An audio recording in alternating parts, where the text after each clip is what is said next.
Teníamos entonces, bueno, acá es la última transparencia anterior, donde esa arena y cenizas, lo que sí es un buen reservorio de calor, las arena y cenizas, ¿no? Es como las brasas del carbón, qué sé yo. Entonces, con eso, bueno, me mantengo el agua caliente, hirviendo y a su vez...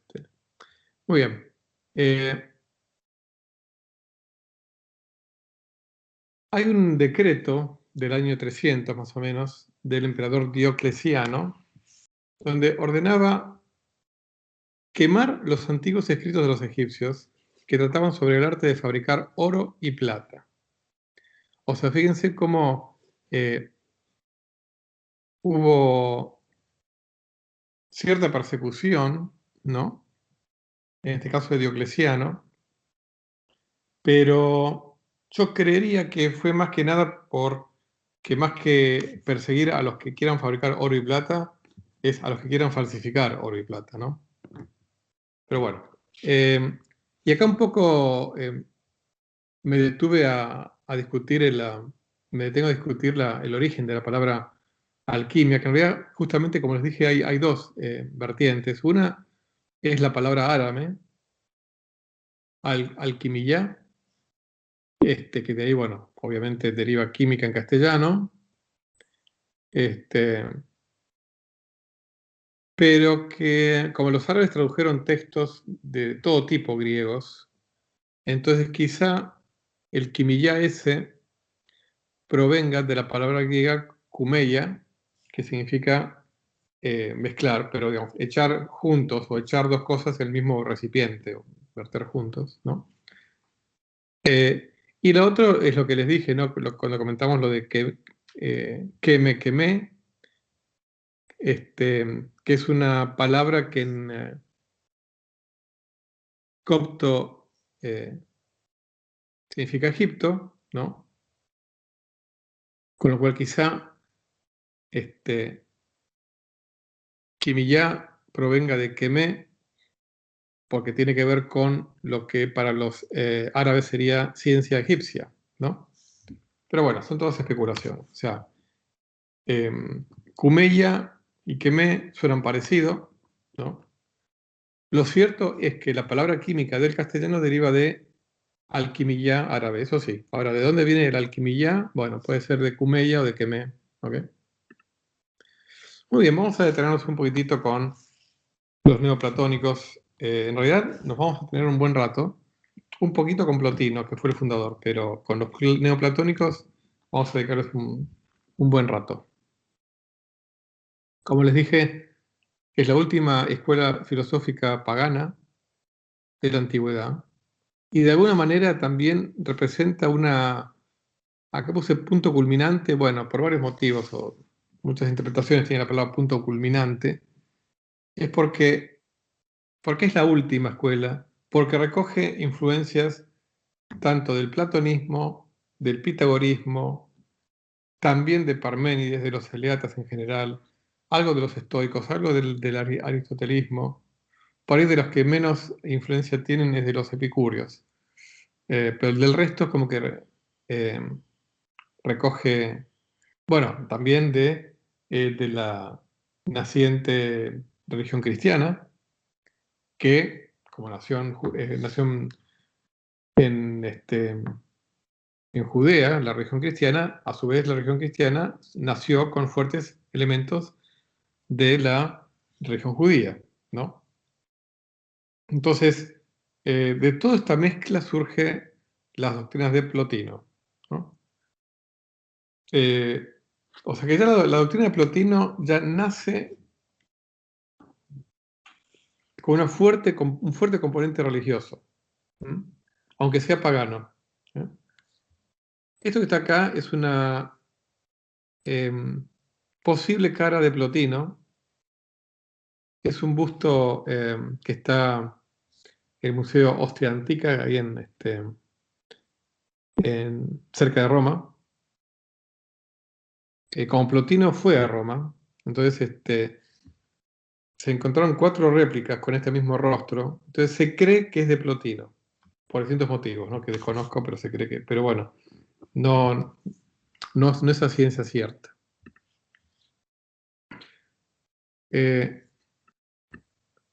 Una de las cosas que el neoplatonismo tuvo fue que influyó mucho en las primeras teologías cristianas.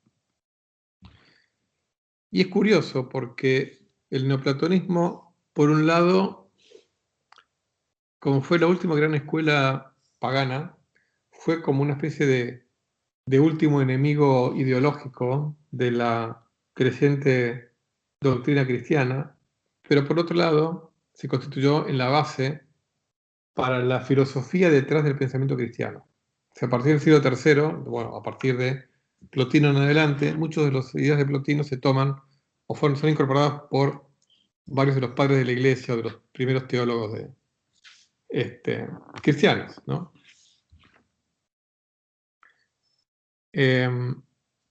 Entonces el neoplatonismo, por un lado, es un fundamento del politeísmo y por otro lado un fundamento también de la doctrina de la Santísima Trinidad Cristiana, que la Santísima Trinidad Cristiana tiene algo de politeísta.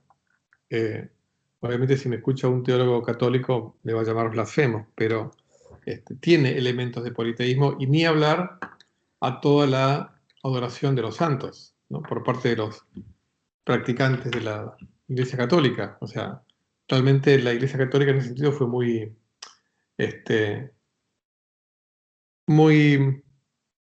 pragmática, muy inteligente, como quieren llamarlo, porque de alguna manera a través de la adoración a los santos pudo absorber muchos más adeptos, que al fin y al cabo evidentemente está en la naturaleza del hombre el adorar a dioses intermedios. O sea, el politeísmo no es casual, ¿no? Es como que a veces uno se siente, como que siente que uno es muy chiquito frente a Dios. Entonces uno le reza, ¿no?, a un santo determinado, como que uno lo encuentra más cercano, ¿no? Ni que hablar con el tema de cuando se transformó, que esto no fue al principio, fue algunos siglos después de la época de Cristo, eh, que a la Madre de Cristo, a la Virgen María, se le dio una categoría diferente a nivel teológico y pasó a ser también un objeto de culto, ¿no?, de oración, incorporando, bueno, muchas corrientes de adoración a deidades femeninas. O sea que, de alguna manera, con la Virgen María y con los santos, la Iglesia Católica incorporó mucho de ese impulso o de esas corrientes paganas de adoración, o bien a diosas, o bien a dioses varios, ¿no? Es el politeísmo. Pero bueno, concretamente la Santísima Trinidad, la Trinidad, aparece en el neoplatonismo. Esto es lo curioso, ¿no?, del tema. La Trinidad.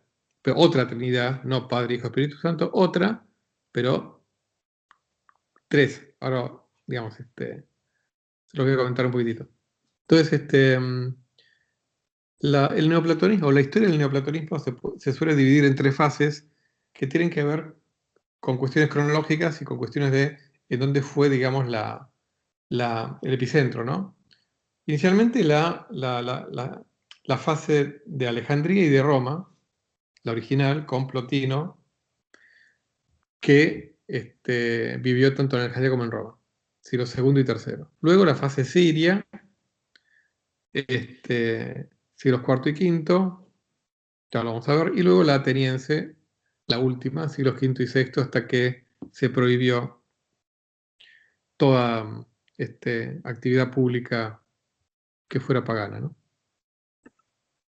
Entonces, arranquemos con la alejandrino-romana, con Plotino concretamente. Uno podría pensar que el protofundador del neoplatonismo fue el filósofo Amonio Saca, que fue el maestro de Plotino.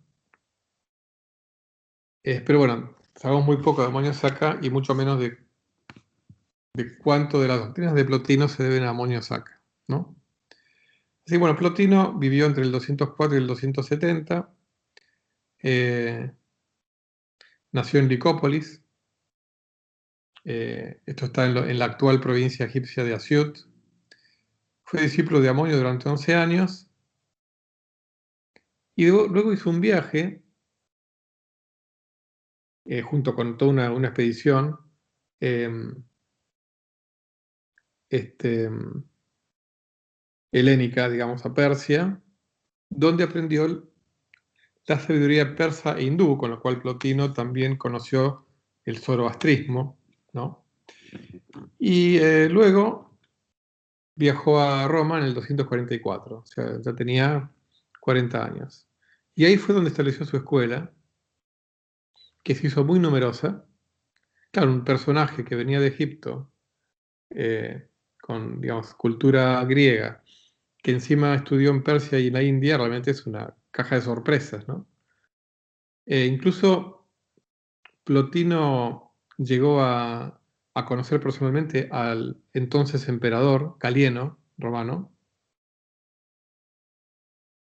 este, que incluso llegó a motivarlo para fundar una ciudad platónica al sur de Italia, en la costa del mar Tirreno. Pero bueno, no llegó a concretarse demasiado eso.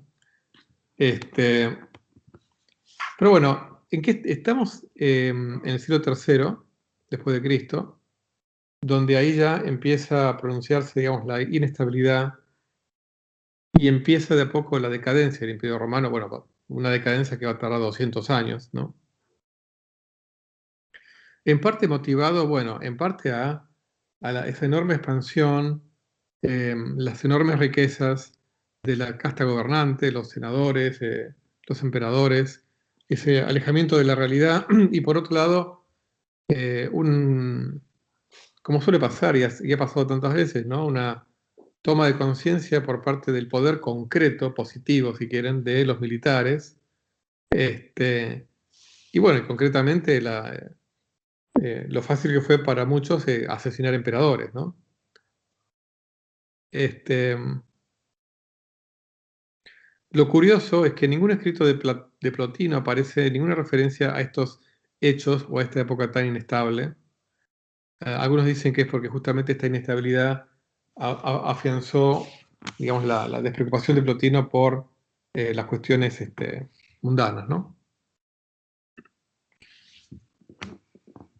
Y de hecho Plotino fue quizá uno de los primeros filósofos que escriben acerca de el éxtasis o o la unión con Dios, sin ser el cristiano, ¿no? O sea, Plotino no era cristiano, sin embargo, paulatinamente fue renunciando más y más al cuerpo, a lo material, y según nos cuenta Porfirio, que fue uno de los discípulos de Plotino, que fue el principal, porque fue justamente el que después ordena todos los escritos de Plotino, cuenta que Plotino tuvo 4 momentos de éxtasis divino, ¿no? De unión con Dios, como manifiestan muchos místicos orientales, budistas, incluso muchos místicos eh, católicos, ¿no? También la unión con Dios, el estado de éxtasis, donde incluso hasta el tiempo parece detenerse. Bueno, supuestamente Plotino vivió 4 veces esa experiencia. Eh, empezó a escribir digamos, su síntesis filosófico-teológica a partir de los 50 años, y luego fueron ordenadas, pasadas en limpio, digamos, por Porfirio, en 6 Eneadas. Una Eneada es un grupo de 9 libros, ¿no? Con lo cual, si quieren, los libros que Porfirio ordenó de Plotino constan de 6 por 9, 54 libros, ¿no? Las Eneadas de Plotino, de acuerdo a la compilación de Porfirio. Esas son las que sobrevivieron. Esas son las fuentes que tenemos del neoplatonismo, o sea, de las ideas de Plotino. En realidad, como esta es una historia de la ciencia, no nos importa mucho cuestiones religiosas, pero voy a citar alguna que otra cuestión referente al tiempo, que sí el tiempo tiene que ver con la ciencia. Entonces, en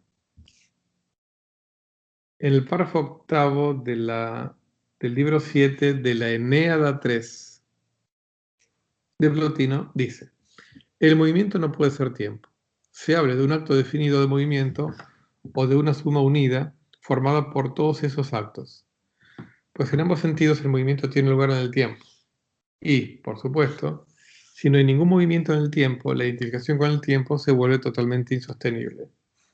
Por esto lo cité, ¿por qué? Porque acá está anticipando Plotino la idea que tenía Newton del tiempo, como algo que transcurre independientemente de lo que pasa.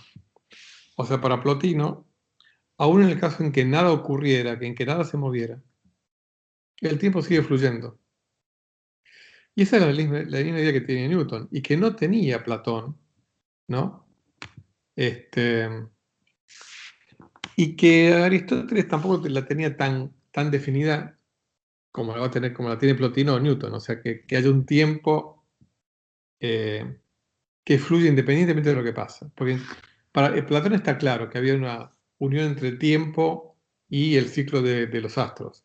Y para Aristóteles el tiempo estaba relacionado con lo que pasaba a nivel universal. No estaba relacionado con lo que pasaba a nivel local, pero sí a nivel universal. En cambio, para Plotino, el tiempo es algo que no tiene nada que ver ni siquiera con lo que pasa a nivel universal, ¿no? Muy bien, no vamos a citar más nada de Plotino, porque no es relevante para esta historia de la ciencia. Pasamos a la siguiente fase, la Siria, que ahí sí nos interesa en particular Jámblico, por las ideas que escribió muy interesantes sobre el tiempo, Jámblico. Sabemos que murió en el 330. Jámblico fue discípulo de Porfirio. Nació en Calcedonia, concretamente en Calcidia, y se sabe que vivió mucho tiempo en Siria, por eso se llama la fase siria del neoplatonismo. Estamos en el pleno siglo IV.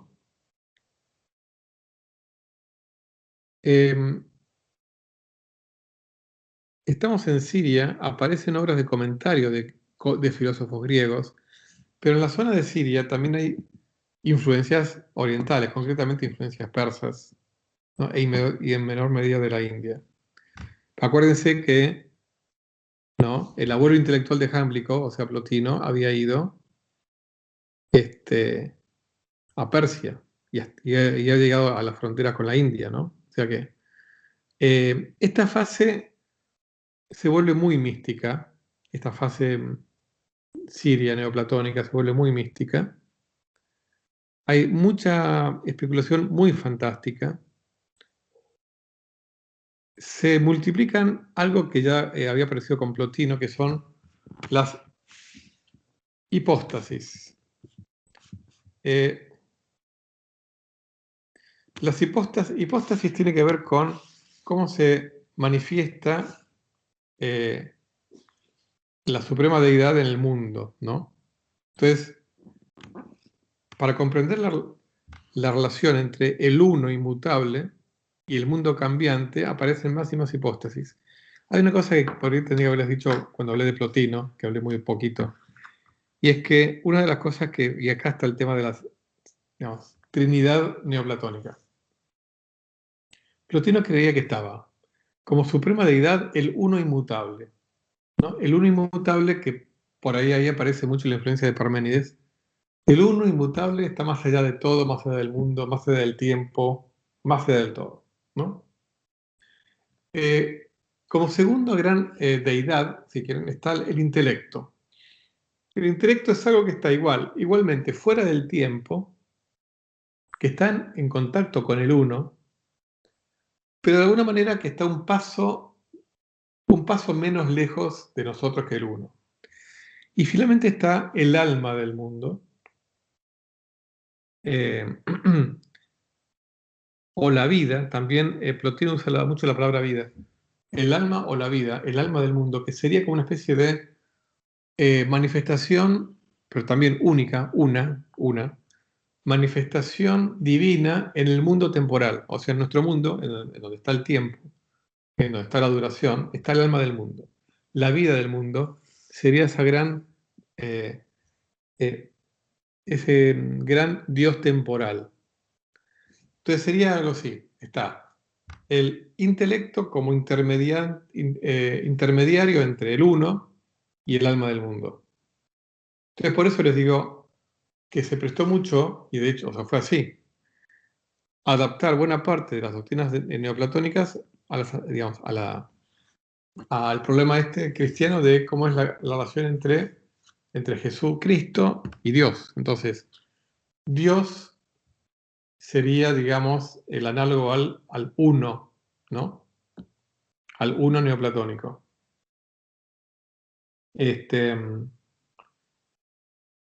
El intelecto sería el análogo al Espíritu Santo. Y Jesús sería el análogo al alma del mundo, algo así, ¿no?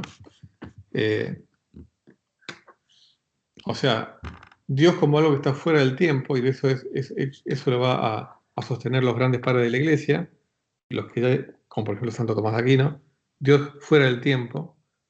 El Espíritu Santo como algo como eso, como un intermediario entre Dios que está fuera del tiempo y el Cristo, ¿no? Que es la manifestación de Dios en el tiempo. ¿No? Y el Espíritu Santo ahí a mitad de camino. Bueno, por eso les digo que la teología cristiana tomó mucho del neoplatonismo. Pero bueno, el tema ya con la época platónica, con la fase siria, con Jámblico, es como que se multiplican ya las hipóstasis. Aparece como una especie de superpoblación de divinidades sobremundadas, algunas sobreinteligibles, otras inteligibles, ¿no? O sea, algunos que se pueden entender, otras que no tanto. Las mundanas también, dioses terrestres, celestes, ángeles, demonios, que son como intermediarios entre Dios y el hombre, con lo cual se desarrolla, y Jámblico desarrolla, una teurgia. ¿Qué es la teurgia? La teurgia es un conjunto de prácticas para lograr la buena predisposición de los dioses, ¿no? Entonces, en los escritos de Jámblico, que tienen algunas cosas que nos interesan, otras que no, que tienen que ver con la teurgia, o sea, prácticas mágicas o ritos, fórmulas para propiciar positivamente todas estas deidades e hipóstasis mundanas, etc., ¿no? Con lo cual, la búsqueda de la unión espiritual con Dios en forma directa pasa a segundo plano. Acá se trata más de una cuestión más de lograr la buena voluntad o la buena onda de estas deidades intermedias, ¿no? Pero bueno, lo que nos interesa es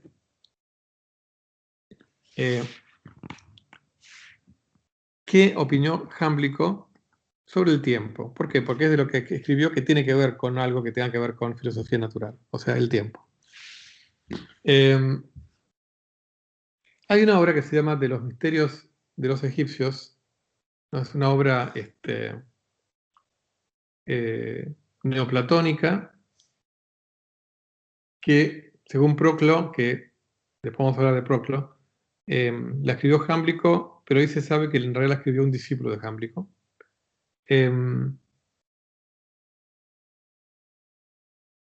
Es una obra de la cual algo ha sobrevivido, pero no demasiado. Pero como ya hemos citado, lo que sí sobrevivió a nosotros es la obra de Simplicio, La Física, ¿no? Que son los comentarios de Simplicio a la física de Aristóteles. Pero en esa obra habla de muchas cosas Simplicio. Bueno, Simplicio es un poquito posterior a Jámblico, pero está a poco más de 100 años de distancia, ¿no? Entonces lo tiene bien fresquito. ¿Qué dice Simplicio? Dice, parece entonces como si en estas palabras Jámblico está postulando un ahora no generado antes de las cosas que participan en él. Y recién luego los ahoras que son transmitidos de este a los participantes. Al igual que con el ahora, así también con el tiempo. Hay un tiempo antes de las cosas temporales, y hay muchos tiempos que surgen en lo que participa. De modo que en ellos hay un tiempo, perdón, de modo que en ellos un tiempo pasado, uno presente y uno futuro. Bueno, les voy a traducir qué es todo esto. Lo que estoy diciendo Simplicio es que para Jámblico había dos tiempos, ¿no? Un tiempo que está más allá de lo temporal, y hay otro tiempo que es lo que participa directamente de lo temporal. Bueno, Simplicio lo que dice es que para Jámblico hay 4 tiempos. Yo diría que no, que hay 2, porque digamos, 4 habría si dentro del tiempo que participa en lo terrenal lo dividimos en pasado, presente y futuro, ¿no? Lo que pasa es que si uno va a citas directas de Jámblico, Jámblico habla de 2 tiempos. Entonces, ¿cuáles serían esos 2 tiempos de Jámblico? ¿No? El tiempo que no participa, o el que está antes de las cosas temporales, sería algo así como un tiempo más allá de la duración. O sea, y esto nos recuerda a la idea moderna que existe entre muchos físicos relativistas, ¿no? Lo que se llama el universo bloque. O sea, incluso el propio Einstein adhería a eso. O sea, la idea de que de alguna manera la realidad última ya engloba el pasado, el presente y el futuro. O sea, toda la historia del universo ya está escrita, ¿no? Imagínense un diagrama del espacio-tiempo donde está desde el Big Bang hasta el final, Big Crunch o el Big lo que sea, hasta el final. Ya está todo, existe en algún sentido, y está congelado, es el gráfico. Imagínense, entonces, el tiempo de Jámblico, el que está antes de las cosas temporales, sería como el tiempo matemático, el del gráfico, pongámosle, temperatura en función del tiempo, posición en función del tiempo, ¿no? Yo gráfico, ¿no? Pongo tiempo y posición y hago una gráfica. Esa gráfica me marca una historia, pero es una descripción matemática.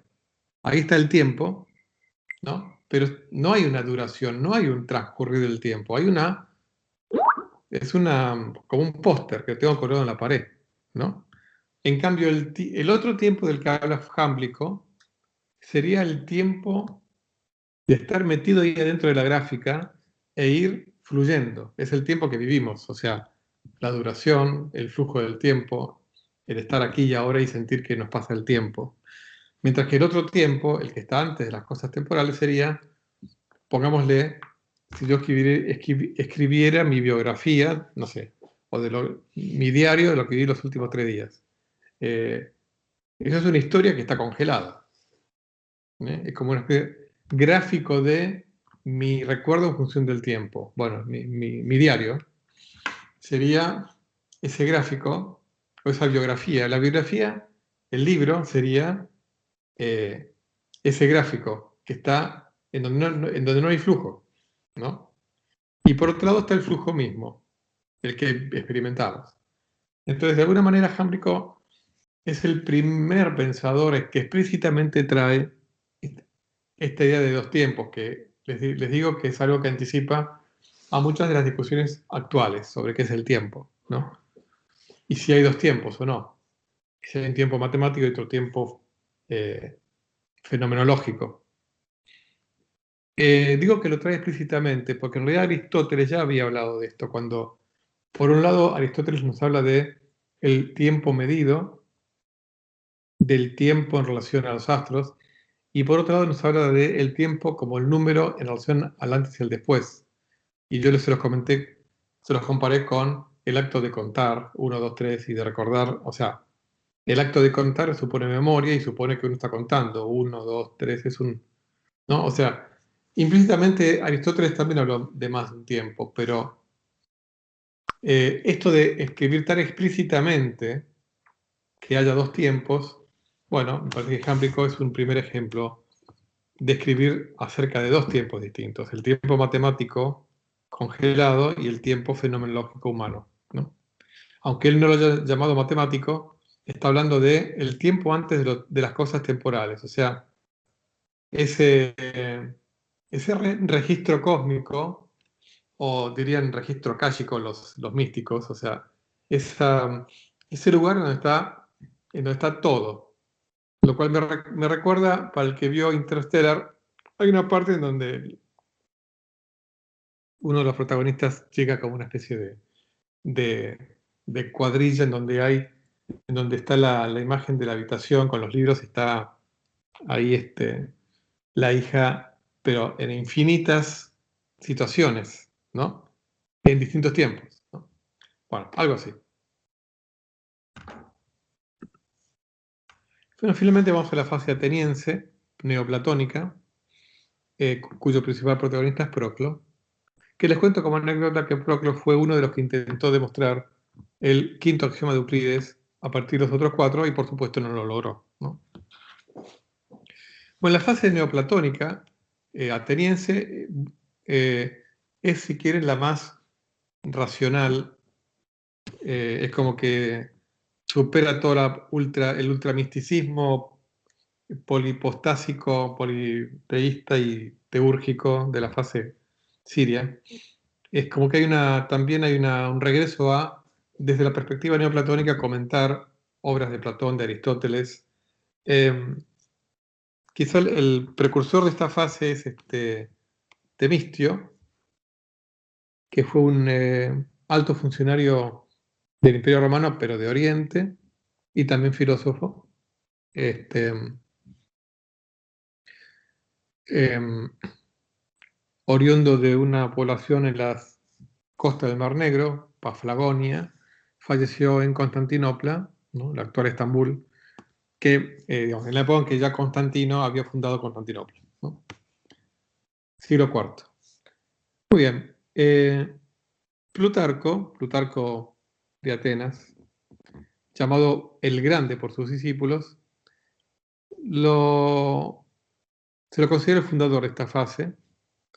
Restablece la academia platónica en Atenas, que venía bastante abandonada, y pasa a dirigirla. O sea, el neoplatonismo toma las cartas de institución oficial, reabriendo la Academia de Platón, pero con los elementos del neoplatonismo. Por supuesto que toda la teurgia de la fase anterior no les es desconocida a estos filósofos, en particular a Plutarco, ¿no? Eh, y de hecho, digamos, la teurgia no es completamente abandonada. O sea, nada más que se le da más peso a cuestiones más filosóficas, ¿no? Entonces, bueno, a Plutarco lo sigue Ciriano de Atenas como director de la academia. Este, que lo metemos acá simplemente como una especie de genealogía, ¿no? Pero nos interesa porque Ciriano fue el maestro de Proclo, ¿no? Que Proclo a su vez lo sucedió como director de la academia. Proclo fue un destacado comentador de Platón y de Aristóteles. Así, si quieren, podemos considerar, digamos, a principios del siglo V se reabre la Academia de Atenas, la dirige primero Plutarco, luego Ciriano y luego Proclo, ¿no? Que se lo considera eh, el último gran filósofo pagano destacado de Bizancio, o sea, de toda la zona oriental del Imperio Romano. Es oriundo de Constantinopla, pero luego se establece en Atenas, como les digo, a partir del año 430 y pico pasa a ser el director de la academia. Entonces Proclo también se lo conoce como el último gran, si quieren, filósofo griego. Ya después, aparte, ya después se hace imposible porque el cristianismo ya se va afianzando en el poder y bueno, y como toda ideología que se afianza en el poder termina siendo despótica, sea una ideología o una religión, ¿no? Cuando ya se asocia el poder temporal, digamos, termina siendo, en la gran mayoría de los casos, intolerante y de alguna manera dogmática, ¿no? Así que es muy interesante porque de alguna manera Proclo, que ustedes piensen que se embebe de todo el conocimiento platónico, aristotélico, bueno, neoplatónico, ¿no? De Plotino, pero también de todas las cuestiones estas orientales, ¿no? Del zoroastrismo y demás, la teurgia. O sea, es realmente, en esa cabeza confluyen muchas influencias y además muchos de los comentarios de Proclo anticipa lo que va a ser después la escolástica, que es la unión de la filosofía griega con la teología cristiana, que bueno, va a ser importante en la Edad Media, ¿no? Eh, entonces, una de las cosas que hace Proclo es comentar sobre la síntesis que se había hecho entre el sistema cosmológico de Ptolomeo y la cosmología de Aristóteles, que se acuerdan que Aristóteles se había ocupado de darle una connotación física, ¿no? La rotación de las esferas, ¿no? De alguna manera trata de unirlas entre las dos. O sea, no es que haya sido muy exitoso, pero lo intenta de alguna manera. Entonces, hay una cosa que Proclo adhiere con Jámblico. Digamos, les cuento una cosa que no les comenté. Para Plotino había, digamos, el tiempo, había una identificación entre el tiempo y la vida del alma del mundo, ¿no? Esa tercera pata de la Trinidad neoplatónica. Evidentemente lo que tenía en mente Plotino era el tiempo en su versión de duración, el tiempo que se vive, ¿no? En cambio, Proclo, en ese sentido, coincide más con Jámblico en cuanto a que el tiempo, en todo caso, es más que la vida del mundo, porque tiene su faceta atemporal, si quieren, como les dije, ¿no? En lenguaje moderno, la faceta que va más allá, que va más allá de la duración, que tiene más que ver con lo atemporal o con lo matemático o con lo gráfico, como quieran llamarlo, ¿no? Y lo que hace Proclo es, digamos, propone una imagen del tiempo como un círculo. ¿En qué sentido? ¿No? El círculo representa, o sea, es una cosa muy, si quieren, sacada de los pelos, pero el círculo representa el tiempo en su faceta de duración, de flujo, y el centro de ese círculo representa el tiempo en su faceta de tiempo matemático, ¿no? Es como que hace un grafiquito de los dos tiempos de Jámblico, así, con un círculo y un centro. ¿En cuánto ayuda eso a entender lo que es el tiempo en sus dos facetas? La verdad que no me imagino. No importa. Así que bueno, Proclo lo comentamos como un gran comentarista, como una pata entre la sabiduría griega y lo que después va a ser el mundo intelectual cristiano de la Edad Media. Y este comentario que les hago, que también Proclo fue un gran matemático y astrónomo, y fue uno de los varios que fracasaron en demostrar el quinto postulado de Euclides. Bueno, y finalmente llegamos a Damasio, el último director de la Academia de Atenas. El último, porque después se cierra.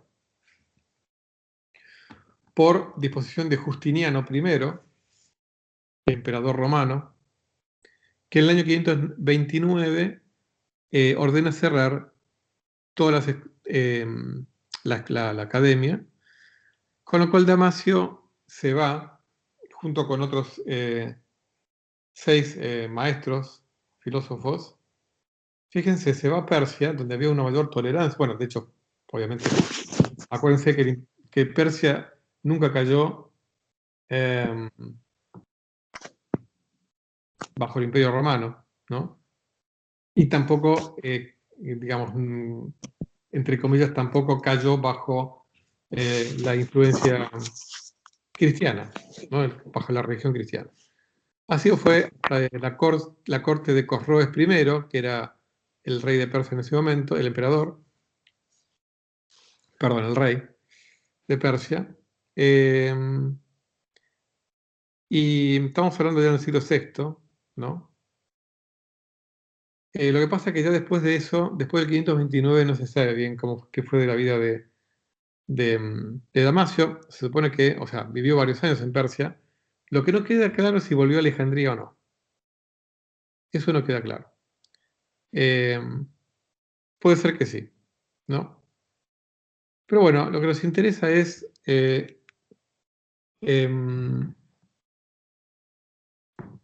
dos cosas de Jámblico. Esta va a ser la última transparencia. Voy a dejar como una especie de intriga, ¿no? En cuanto a una idea muy interesante que tuvo Jámblico. Fíjense, ¿no? Es como que se va desarrollando cada vez más la idea de tiempo de universo bloque, 1500 años antes de que se desarrollara. Damasio compara el tiempo superior de Jámblico, ese tiempo que está más allá del tiempo, con un río entero, ¿no? Desde la fuente hasta la desembocadura del río, pero con la diferencia de que ese río temporal no fluye, está congelado, ¿no? Es lo que hoy en día llamaríamos el universo bloque, o sea, pensar toda la historia del universo, en un gráfico, donde está toda la historia de todo está en un gráfico. De hecho, así es como trabajan los relativistas, ¿no? Con ese tipo de gráficos. Entonces, Damasio lo hizo explícito, o sea, comparó el tiempo ese superior de Jámblico con un río, pero entero y que está congelado. Ahí está toda la historia del mundo. Desde el comienzo, ¿no? En la cima, donde nace el río, hasta la desembocadura del mar, donde sería el fin de los tiempos. Ahí está todo, ¿no? Y comparó el tiempo con un orden que evita que todo suceda simultáneamente, ¿no? Fíjense qué curioso.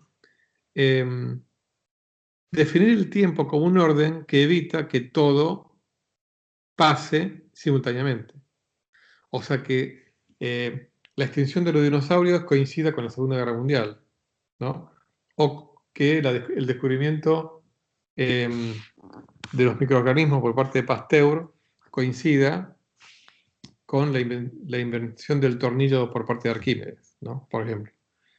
Entonces, termino la clase de hoy comentando algo que cuando yo estudié un poco lo que pensaba Damasio, me recordó a una definición que